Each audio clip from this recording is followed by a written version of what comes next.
मित्रों આપણે આગળ ચર્ચા કરીએ આંતરક્રિયા નંબર 2 જેનું નામ છે સ્પર્ધા। પરભક્ષણ જે છે આપણે જોયું અને એની અંદર યાદ રાખવાના મુદ્દાઓ, પરભક્ષણનું મહત્વ શું છે, 3 મહત્વ છે। એ ત્રણની અંદર આવતા એક્ઝામ્પલ્સ, પરભક્ષણથી બચવા માટે પ્રાણીઓ અને વનસ્પતિઓ શું અલગ અલગ વસ્તુઓ અપનાવે છે એની વાત, બરાબર। તો એક્ઝામ પોઈન્ટ ઓફ વ્યૂ બહુ મહત્ત્વની વાત છે, સમજવાને લક્ષીને પણ અમુક બાબતો જે છે એ મહત્ત્વની છે। તો બીજી આપણે આંતરક્રિયા જે છે આપણે સ્ટાર્ટ કરીએ જેનું નામ છે સ્પર્ધા। સ્પર્ધા આંતરક્રિયાની અંદર આવી નિશાની છે કે જાતિ એ અને જાતિ બી બંનેની અંદર નેગેટિવ સાઇન છે। તમને એમ થશે કે એ વસ્તુ કેવી રીતે નેગેટિવ કઈ રીતે આવે? નો ડાઉટ એકને ફાયદો થશે, ધારો કે ખોરાક વચ્ચે સ્પર્ધા થાય છે તો કોકના ભાગમાં તો આવશે જ, પણ સ્પર્ધા કરવા માટે બંને જાતિઓએ કંઈક ભોગ આપવો પડશે। સ્પર્ધા થાય છે તો બંને જાતિઓએ ભોગ આપવો પડશે, બંનેને બાજવું પડે, બંનેને બળ લગાવવું પડે, બંનેને સમય વેડફવો પડે, વધુ સમય વેડફવો પડે। એટલે અલ્ટિમેટલી જેને કહેવાય કે નો ડાઉટ એકને ફાયદો થવાનો છે, અથવા એમ પણ ન કહેવાય કે સપોઝ કે કોઈ ખોરાક છે તો એમાં એવું પણ થાય કે બે જાતિ વચ્ચે સ્પર્ધા થાય ખોરાકની, તો એકના ભાગે 60% આવે, એકના ભાગે 40% આવે। તો અલ્ટિમેટલી સ્પર્ધા થાય ને તો બંને જાતિઓને નુકસાન થાય। તમારે આવા સંદર્ભે વિચારવાનું છે કે જો સ્પર્ધા ન હોત, કોઈ પણ એકના જ ભાગમાં હોત તો શું થાત? તો 100% મળે ને। આજે જેને કહેવાય કે મેડિકલની સીટ 100 અને વિદ્યાર્થીઓ 10 છે તો સ્પર્ધા થાત જ નહીં, તો આ ઉજાગરા ન થાત, તો ખાલી પાસ થવાનું રહેત। પણ તમે સમજી શક્યા હોય કે જો 2ની બદલે 1 જ હોત ને તો 100% આવે, પહેલાં 100% જ આવવાનું હતું, પણ 2 થયા એટલે શું થયું? આના ભાગમાં ઓછું આવ્યું ને આના ભાગમાં ઓછું આવ્યું, એટલે બેયને શું થયો? લોસ ગયો। આવા સંદર્ભે સમજવાનું છે કે ધારો કે જાતિ એ જ એકલી હોત તો 100% ખોરાક એના ભાગમાં આવવાનો હતો, પણ આઈ આવી સ્પર્ધામાં એટલે થોડોક આઈ લઈ જશે, જાતિ બી એ થોડોક ખોરાક ખાઈ જશે ને આઈ ખાઈ જશે, એટલે બેયને જેને કહેવાય કે નુકસાન થાય। એવી રીતે આમાં પણ વિચારી શકો કે ધારો કે આ ન હોત તો આના ભાગે 100% આવે, પણ આ છે એટલે આના ભાગે ઓછું આવે। એટલે સ્પર્ધા થાય ને એટલે લોસ જાય જ, સ્પર્ધા થાય ને એટલે લોસ થાય। રેડી? ચાલો, તો સ્પર્ધા જે છે એની અંદર આપણે આગળ ચર્ચા કરી। તો ડાર્વિન જે છે એનો ઉત્ક્રાંતિવાદ છે એની અંદર એક બહુ મહત્ત્વનો પોઈન્ટ છે। જે રીતે પરભક્ષણની અંદર આપણે ચર્ચા કરેલી હતી એવી રીતે ડાર્વિને સ્પર્ધાને પણ જેને કહેવાય કે એક ઉત્તમ બાબત તરીકે ગણી છે કે કોઈ વ્યક્તિની પણ કોઈ જાતિ જે છે એનું અસ્તિત્વ ટકાવવા માટે નંબર 1 યોગ્યતમની ચિરંજીવિતા આ એક ફેક્ટર્સ જેને કહેવાય કે અસર કરે છે। યોગ્યતમની ચિરંજીવિતા એટલે શું?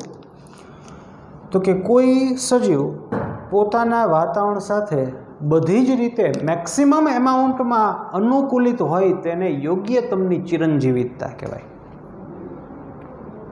કોઈ જાતિના સભ્યો પોતાના વિસ્તારમાં બધી જ રીતે અને મેક્સિમમ રીતે અનુકૂલિત હોય ને એને યોગ્યતમની ચિરંજીવિતા કહેવાય। જો સપોઝ કે આ એક વિસ્તાર છે, એમાં 2 પ્રકારના સજીવ રહીએ, એ અને બી, રેડી? હવે આ વિસ્તારની ખાસિયત અથવા લાક્ષણિકતા કે લોચા જેને કયો તો એ આ છે કે તાપમાન વધુ છે।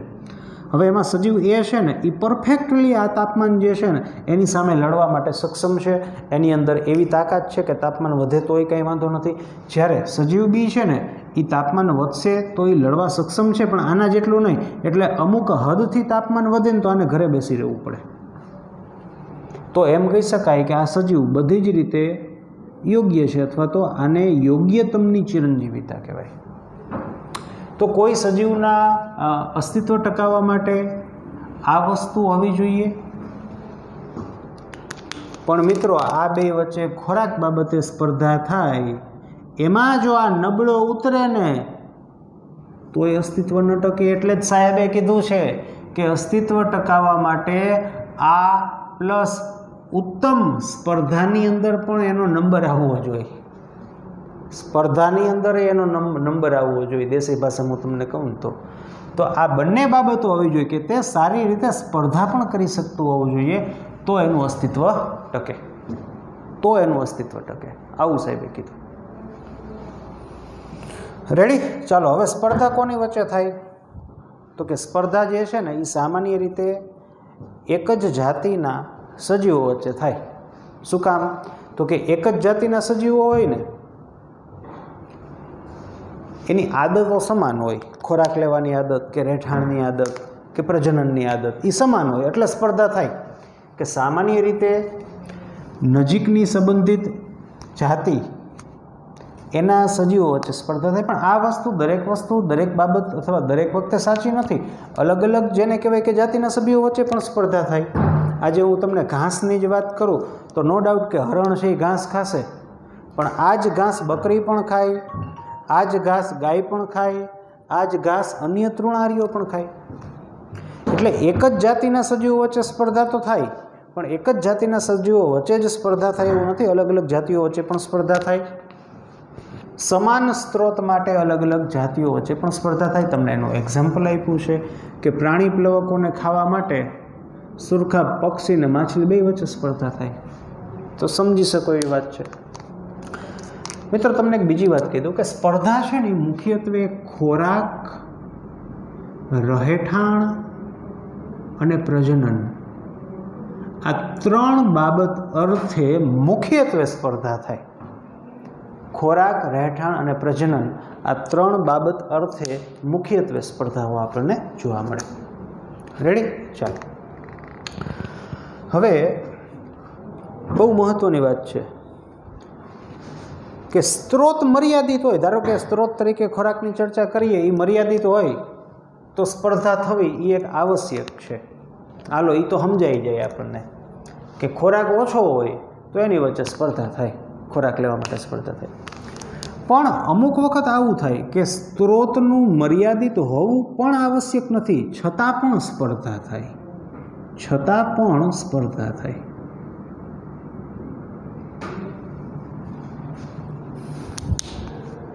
તમને આમાં આવું એક્ઝામ્પલ આપી શકું કે એક જગ્યાએ પુષ્કળ પ્રમાણમાં ઘાસ છે અને સજીવ એ અને સજીવ બી એને ખાવાવાળા છે, પણ એક જાતિની ખોરાક લેવાની કાર્યદક્ષતા વધારે હોય કે વધારે જનૂનથી કોઈ જાતિ ખોરાક લેતી હોય અને તે જાતિ અન્ય જાતિને નડતી હોય. શેમાં નડતી હોય? તો કે ખોરાક લેવામાં.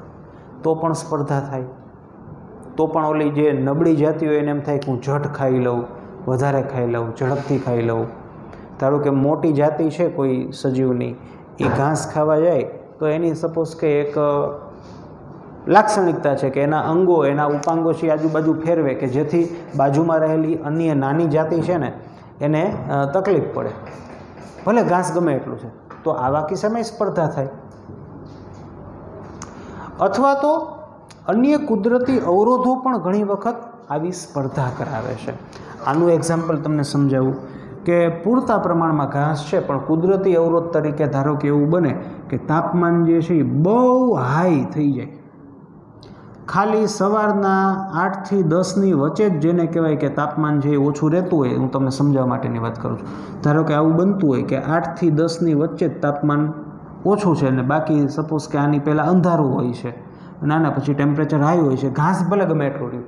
તો મિત્રો આટલા જ સમયગાળા દરમિયાન ઘાસ ખાવાનું થાય, મીન્સ કે સ્ત્રોત લેવાનો થાય તો પણ પડાપડી થાય, સ્પર્ધા થાય.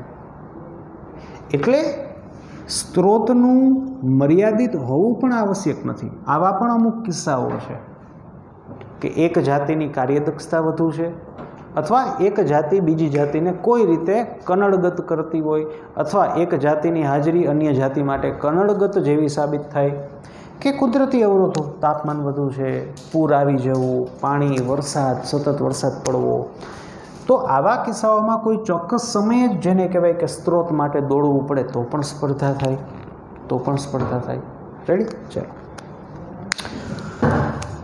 સ્પર્ધા છે ને, સ્પર્ધા એને વ્યાખ્યાયિત કરવાનું એક અન્ય પરિભાષા પણ છે. સ્પર્ધાને વ્યાખ્યાયિત કરવાની એક અન્ય વ્યાખ્યા પણ છે, અન્ય બાબત પણ છે કે સારી સ્પર્ધા ક્યારે થઈ કહેવાય. સારી સ્પર્ધા ક્યારે થઈ કહેવાય? તો કે ધારો કે બે સજીવ છે એની વચ્ચે સ્પર્ધા થાય છે, તો સારી સ્પર્ધા ક્યારે કહીશું? તો કે એક જાતિની હાજરીમાં અન્ય જે જાતિ હોય ને, અન્ય જાતિ એનું આર મૂલ્ય મંડે ને ઘટવા, આર મૂલ્ય ઘટવા માંડે. આર એટલે બર્થ માઇનસ ડેથ, એટલે અલ્ટિમેટલી એની વસ્તીની જે વૃદ્ધિ છે એની ઘટવા માંડે ને, તો એમ કહેવાય કે સ્પર્ધા જમાવટવાળી થઈ અને સ્પર્ધામાં એક છે એ જમાવટનો સિકંદર નીકળો અને બીજાની જમાવટની હાર થઈ. જો આ બીજી વ્યાખ્યા કે એક જાતિની યોગ્યતા બીજી જાતિની હાજરીના લીધે ઘટી જાય. યોગ્યતા એટલે આ મીન્સ કે એક જાતિની અંદર વૃદ્ધિનો દર, યોગ્યતા એટલે આર એટલે બર્થ માઇનસ ડેથ અલ્ટિમેટલી આંતરિક વૃદ્ધિનો દર. તો એક જાતિની યોગ્યતા સ્પર્ધાના લીધે મીન્સ કે એક જાતિ છે ને એ સ્પર્ધામાં બહુ સારી છે, ઝાઝો ખોરાક ખાઈ જાય છે, બીજાના ભાગે આવતો નથી, એટલે બીજી જાતિ જે છે ને એની યોગ્યતા એટલે કે આર ઘટી જાય બીજી જાતિમાં. કારણ કે ભાગે નથી આવતો એટલે માંડ્યા બધાય મરવા. 100 જણા હોય તેમાં 50 માંડરે વૈધા, 50 વૈધા તો એનું પ્રજનન થાય તો આર ઘટી જાય ને. એટલે એક જાતિ ઉત્તમ સ્પર્ધાવાળી થાય અને ઝાઝો ખોરાક લઈ લે છે, તો બીજી નબળી જાતિ કે જે હાર તરફ હોય છે એમાં વૃદ્ધિ દરમાં ઘટાડો થાય. આ પણ એક અન્ય વ્યાખ્યા છે. રેડી? ચાલો. ગોઝ નામના પરિસ્થિતિકવિદ અથવા આપણે આપણી ભાષામાં વૈજ્ઞાનિક પણ કહીશું, એને આવું કીધું કે સ્ત્રોત જ્યારે મર્યાદિત હોય ને, ખોરાકની ચર્ચા કરીએ એટલે બહુ સારી રીતે સમજાય. બાકી રહેઠાણ માટે પણ સ્પર્ધા થાય, પ્રજનન માટે પણ સ્પર્ધા થાય. તો સાહેબ શું કહે છે કે સ્ત્રોત જ્યારે મર્યાદિત હોય ને ત્યારે ઉત્તમ કાર્યદક્ષ જાતિ અન્ય જાતિને દૂર કરે. બહુ સારી અને સિમ્પલ સમજાઈ જેવી વાત છે કે ખોરાક છે એ મર્યાદિત છે ને બે સજીવ છે, એમાં સજીવ એ છે એ બહુ ઉત્તમ છે, તો આને દૂર કરશે. કારણ કે આ મોટે ભાગે આ જ ખોરાક ખાઈ જાય, આના ભાગે વધે નહીં, એટલે ધીમે ધીમે આની જાતિઓ, આના સજીવો છે એ મરવા માંડે ને થોડા સમય બાદ જે તે વસવાટમાંથી એ દૂર થઈ જાય. પણ આ બાબત જે છે ને તે સંપૂર્ણ રીતે ઘણી વખત સાચી પડતી નથી. કયા કિસ્સામાં સાચી નથી પડતી ને તે હમણાં ભણશું. કયા કિસ્સામાં સાચી પડે છે એની ચર્ચા કરીએ. એક્ઝામ પોઈન્ટ ઓફ વ્યૂ બહુ મહત્ત્વનું.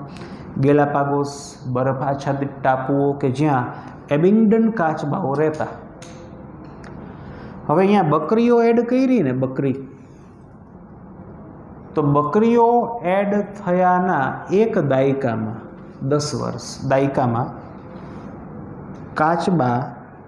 કાચબા લુપ્ત થઈ ગયા. શું કામ? ગોસ સાહેબે કીધું ને એ. આ વાત કયા કિસ્સામાં સાચી પડ્યું એનું આ એક્ઝામ્પલ. શું કામ લુપ્ત થઈ ગયા? તો કાચબો અને બકરી, એમાં બકરી જે છે ને એની ચરણની કાર્ય મીન્સ કે ખોરાક માટે સ્પર્ધા થાય, એમાં કાર્યદક્ષતા મીન્સ કે ચરણ કાર્યદક્ષતા, ખોરાક લેવાની કાર્યદક્ષતા. તો બકરી જે છે ને એ ખૂબ જ ઝડપથી, કમ્પેરેટિવલી કાચબો ખૂબ જ ઝડપથી વ્યવસ્થિત રીતે જેને કહેવાય ખોરાક જે છે એ ખૂબ જ ઝડપથી આરોગે. ઘાસ આની વાય વધે તો ને, આની વાય વધ્યું જ નહીં. એક દાયકાની અંદર આ લુપ્ત થઈ ગયા. તો આ કયા કિસ્સામાં સાચો છે એનું એક્ઝામ્પલ, કયા કિસ્સામાં સાચો નથી એમના ભણીએ. રેડી? ચાલો. હવે આપણે આની એક ચર્ચા કરીએ, રહેઠાણ સંબંધિત ચર્ચા કરીએ. ચાલો. આ શબ્દ જે મેં શું લખ્યો ને એમાં બહુ ન પડતા, એ અમને ખબર પડી જશે.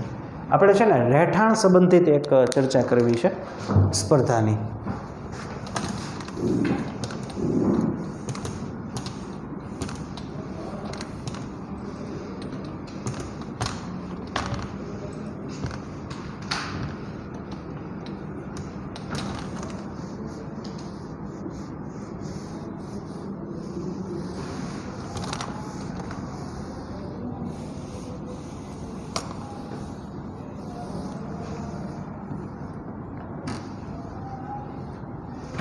જો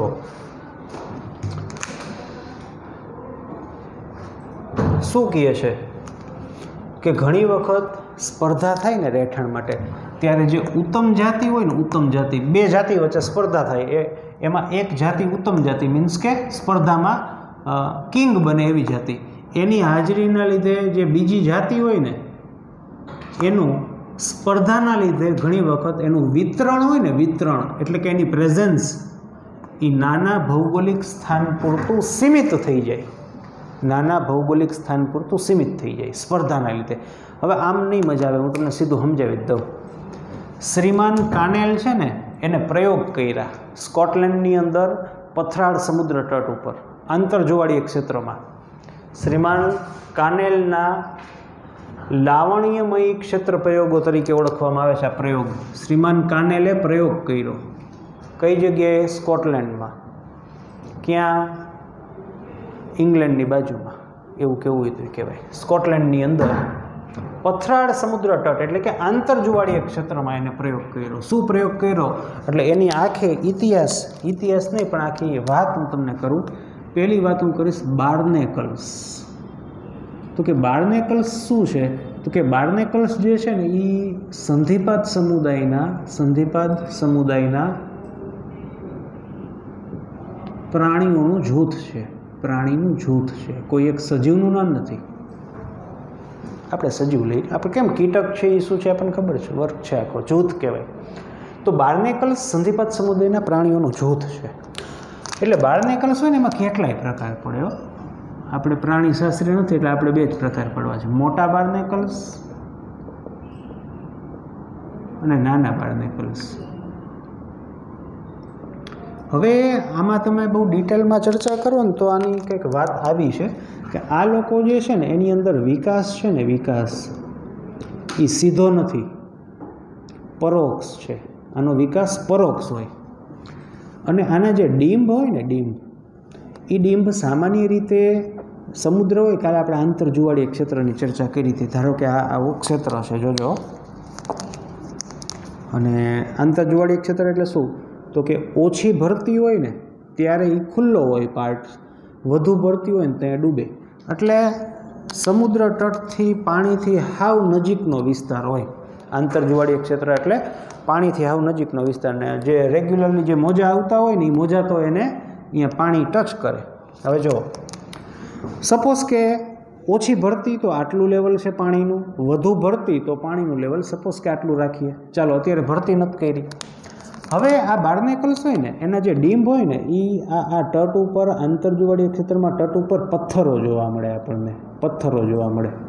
આ પથ્થર ઉપર એના જે ડીંબ હોય ને એ ચોંટી જાય. પહેલાં તો એના ડીંબ હોય ને પથ્થર ઉપર ચોંટી જાય અને પછી એનો વિકાસ થાય.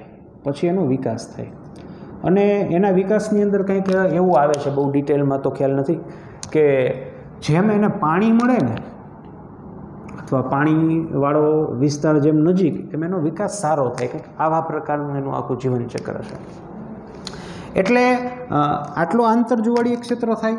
જો આ લાઈન કરી, આટલો આંતરજોવાળીય ક્ષેત્ર છે.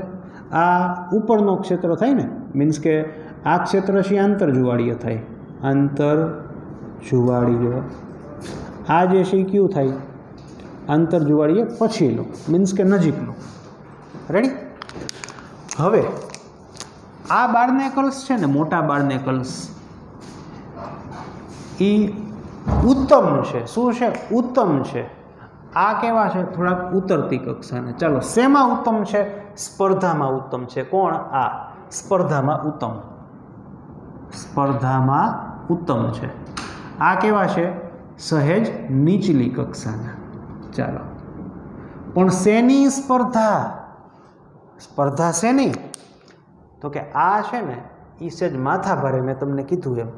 એટલે આ લોકો પોતાના ડીંબ જે છે ને એ બેસ્ટ જગ્યા હોય ને અહીંયા મૂકે. એટલે બેસ્ટ જગ્યા કઈ? આંતરજોવાળીય. આ માથા ભારેના ડીંબ. જ્યારે આ કોના ડીંબ? ઓછા માથા ભારેના ડીંબ. તો જુઓ, હરીફ રૂપે ઉત્તમ જાતિની હાજરીના લીધે કોઈ જાતિનું ભૌગોલિક વિતરણ જે છે ને એ થોડાક સ્થાન પૂરતું લિમિટેડ થઈ જાય, સીમિત થઈ જાય. હવે શ્રીમાન કાનેલે આ વાત કરવા માટે એક પ્રયોગ કર્યો આ જગ્યાએ. આ પ્રયોગનું નામ છે, જગ્યા આ છે. શું પ્રયોગ કર્યો? એને પ્રાયોગિક રીતે મોટા ઉત્તમ બાર્નેકલ્સ હોય ને આ વિસ્તારમાં ઉત્તમ બાર્નેકલ્સ એને દૂર કરી દીધા. એને મિત્રો દૂર કર્યા એટલે સ્પર્ધામાં મોટા કિંગ વયા ગયા. હવે કિંગનો વારો આ, તો શું થયું? આંતરજોવાળીય ક્ષેત્રમાં એની પ્રભાવિતા વહી ગઈ. એની પ્રભાવિતા હતી એટલે શું થયું? એની હતી ને એટલે એને નાના બાર્નેકલ્સને બહાર ખસેડી દીધા. જેવી એની પ્રભાવિતા વહી ગઈ ને એવું હવે હું અહીંયા લખું છું, એ મારે અહીંયા લખ્યું નથી. હવે કે મોટા બાર્નેકલ્સને દૂર કરતા હવેની સિચ્યુએશન આવી થઈ ગઈ. ફરીથી આ દોરું છું, જોવું આ ધારો કે પાણીનું લેવલ છે, રેડી, બરાબર, આટલો આંતરક્ષેત્ર. તો મોટા બાર્નેકલ્સ વયા ગયા ને, તો આ લોકો આ પથ્થર કે પહેલાં છે એ આટલા જ વિસ્તારમાં જોવા મળતા, હવે એનું ભૌગોલિક વિતરણ વધી ગયું. હવે અહીં જોવા મળે, અહીં જોવા મળે, અહીં જોવા મળે, અહીં જોવા મળે, અહીં જોવા મળે. સમજાય? આ શું થયું? નાના બાર્નેકલ્સનું ભૌગોલિક વિતરણ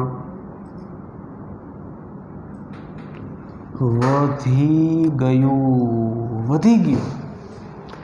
એટલે ઘણી વખત સ્પર્ધાના લીધે ઉત્તમ જાતિની હાજરીમાં સામેવાળી પાર્ટી, નબળી પાર્ટી જે છે ને એનું ભૌગોલિક વિતરણ ઘટી જાય.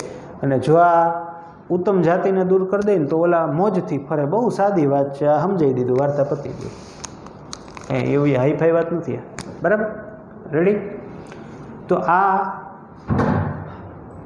વાત રહેઠાણ માટેની છે કે સ્પર્ધા હોય ને એમાંથી જો સ્પર્ધામાંથી મુક્તિ મળે ને તો ઘણી વખત અમુક જાતિનું ભૌગોલિક વિતરણ છે એ વધી જાય. સ્પર્ધામાંથી મુક્તિ મળે ને તો આવું થાય. આ એના એક્ઝામ્પલ્સ. સ્પર્ધા ખોરાક માટે થાય, રહેઠાણ માટે થાય, પ્રજનન માટે. અને મિત્રો, માંસાહારી કરતાં તૃણાહારી વનસ્પતિ એક પેની સંખ્યા વધારે. તમે બહુ સાદી રીતે સમજી શકો. સંખ્યા વધારે, વનસ્પતિઓ જાજી, એને ખોરાકનું શોષણ, પાણીનું શોષણ કરવાનું, ને એમાંય સ્પર્ધા, એમાંય નિંદામણ ઉગી નીકળે તો લોચા ને. એટલે મોટે ભાગે જેને કહેવાય ને કે આ લોકોને વધારે સ્પર્ધામાં વધારે અફેક્ટ થાય. એમ આ તો પાછા ભાગી ન શકે એને કેટલી, તમે સમજી શકો. બહુ સિમ્પલ વાત છે. વધારે એડવર્સલી અફેક્ટેડ. રેડી? ચાલો આગળ મહત્ત્વની વાત કરીએ. ગોઝનો નિયમ શું છે? ગોઝે એક નિયમ આપ્યો કે એક જ પ્રકારનો સ્ત્રોત ખોરાક લઈ ગયો સ્ત્રોત માટે સ્પર્ધા કરવાવાળી બે નજીકની જાતિ હોય ને એ અનંતકાળ સુધી સાથે ન રહી શકે. આવું આ સાહેબે કીધું. જ્યારે સ્ત્રોત મર્યાદિત હોય ત્યારે જ્યારે સ્ત્રોત મર્યાદિત હોય ને ત્યારે આ બે જાતિઓ અનંત સમય સુધી સાથે ન રહી શકે. એક સમયે તો બેમાંથી જે ઉત્તમ જાતિ હોય ને એ જીતે અને બીજી જાતિની અંદર ક્રમશઃ યોગ્યતા અથવા આરનું મૂલ્ય હોય ને ઘટતું જાય. અને જ્યારે આરનું મૂલ્ય 0 થાય એટલે સ્ટેબલ થાય, પછી ધીમે ધીમે બાકી વૈધાઓ એ મૃત્યુ પામે ને એક સમય એ લુપ્ત થઈ જાય. અથવા આટલી બધી નોબત ન આવે તોય કાંઈ નહીં, બીજી જાતિ જે ભૂખી મંડે રહેવા તો એ બહિર સ્થળાંતરણ પામે. એટલે એક સમાન સ્ત્રોત માટે અનંત સમય સુધી કોઈ બે જાતિ વચ્ચે સ્પર્ધા ન થઈ શકે.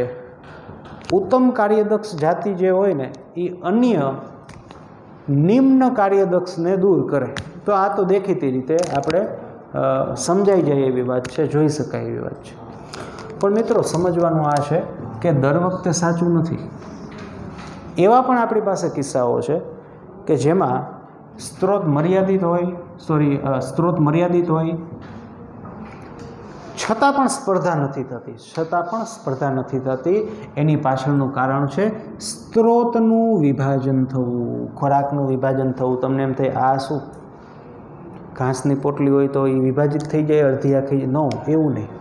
સ્ત્રોતનું વિભાજન એટલે આવો મિનિંગ છે કે જો કોઈ બે જાતિઓ હોય, ધારો કે ખોરાકની ચર્ચા કરીએ, સ્ત્રોત તરીકે ખોરાકની ચર્ચા કરીએ કે જો કોઈ બે જાતિઓ હોય ને એને ખોરાક લેવાની અલગ અલગ આદતો હોય કે અલગ અલગ રીતે એ ખોરાક લઈએ. અમને સમજાવું અલગ અલગ રીતે એટલે શું. અને ખોરાક લેવાનો સમય પણ અલગ હોય ને તો સ્પર્ધા ન થાય. સમયમાં તો તમે સમજી ગયા કે ઘાસની જ વાત છે. હરણ ને બકરી છે, હરણ છે સવારે ખાય ને બકરી સાંજે ખાય. ધારો કે એવું હોત તો બે સવારે ખાય જ છે. આ તો તમને સમજાવવાની વાત છે કે એવું હોય કે એક સજીવ સવારે ખાય કે એક સજીવ અન્ય સમયે ખાય, મીન્સ કે બેનો સમય સરખો ન હોય તો પણ સ્ત્રોત મીન્સ કે સ્પર્ધા ન થાય.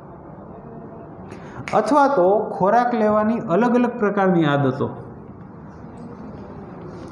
જો શું સમજાવું. મેક આર્થર નામના વૈજ્ઞાનિકે એક એક્ઝામ્પલ આપ્યું, એને આવું અવલોકન કર્યું કે એક વેબલર પક્ષીઓ મીન્સ કે ટહુકો કરનારા પક્ષીઓની 5 નજીકની સંબંધિત જાતિઓ એને એક જ વૃક્ષ ઉપર જોવા મળી. એ સ્પર્ધા વિના એક જ વૃક્ષ ઉપર. શું કામ? તો કે 5 અલગ અલગ જાતિઓ છે ને એની ખોરાક લેવાની જે આદત હતી ને એ અલગ હતી, એનો સમય અલગ હતો. હવે એક ધારો કે પક્ષીની જાત છે ને એ પાંદડા ઉપર એટલે કે પર્ણ પર રહેલા કીટકને ખાય કે ઈયળને ખાય. બીજી જે જાત છે ને તે પ્રકાંડ પર રહેલા કીટકને કે ઈયળને ખાય. ત્રીજી છે એ જમીન પર પડેલાને ખાય. તો હું શું રજૂ કરું છું? ખોરાક લેવાની અલગ અલગ આદત. આને અલગ અલગ આદત કહેવાય. રેડી? તોય સ્પર્ધા ન થાય, કારણ કે જે પર્ણવાળું છે તો એ પર્ણને જ ગોતશે, પ્રકાંડવાળું છે તો એ પ્રકાંડને જ ગોતશે, વૃક્ષમાંથી નીચે પડેલી હોય તો એને જ ગોતશે, ફળવાળી હોય તો એને જ ગોતશે, ઉપરના લેવલના હોય તો એને જ ગોતશે, નીચેના લેવલે હોય તો એને જ ગોતશે. આને કહેવાય ખોરાક લેવાની અલગ અલગ આદતો. એટલે ગોઝનો નિયમ સાચો જ છે, અનંતકાળ સુધી સાથે ન રહી શકે. પણ બીજી બાબત આ પણ છે કે જો સ્ત્રોત વિભાજન જોવા મળતું હોય એટલે કે આ બે જાતિઓ પોતાના સ્ત્રોત માટે અલગ અલગ પ્રકારની કાર્યદક્ષતા ધરાવતી હોય, અલગ અલગ પ્રકારની આદત ધરાવતી હોય અને સમય જો અલગ અલગ હોય, કાં તો સમય અલગ હોય કે બંને હોય તો બહુ વેલ એન્ડ ગુડ, તો સ્પર્ધા ન થાય, તો સ્પર્ધા થતી નથી. એવું મેક આર્થરે આપણને નોંધ્યું, એને કીધું. રેડી? તો આ વાત છે સ્પર્ધાની. એક્ઝામ પોઈન્ટ ઓફ વ્યૂ બહુ મહત્ત્વનું છે. મોટા બાર્નેકલ્સ, નાના બાર્નેકલ્સ, જેમ ચેથેલેમસ કીધું છે, કોનેલ્સના પ્રયોગો શું કહે છે, ગોઝનો નિયમ શું કહે છે, કોણ એડવર્સલી અફેક્ટ થાય છે, મેક આર્થરે શું નોંધ્યું, સ્પર્ધાને અન્ય ભાષામાં આર મૂલ્ય વડે દર્શાવવું, એનો મિનિંગ શું. એટલે આમાં સમજવાનું છે, યાદ પણ ઘણું રાખવાનું છે. ડાર્વિનના મત મુજબ આ પણ એક મહત્ત્વનું પરિબળ છે. બીજું યોગ્યતમની ચિરંજીવિતતા પણ છે. એબિંગડન કાચબાવાળું, સુરખાબવાળું, તો દરેકે દરેક યાદ પણ રહેવું જોઈએ અને સમજવાનું પણ એટલું જ છે. આ વસ્તુ ખાસ આ સમજી લેજો, આવી રીતનું છે. રેડી? તો આ વાતથી સ્પર્ધાની મળીએ આવતા લેક્ચરની અંદર અન્ય આંતરક્રિયા સાથે.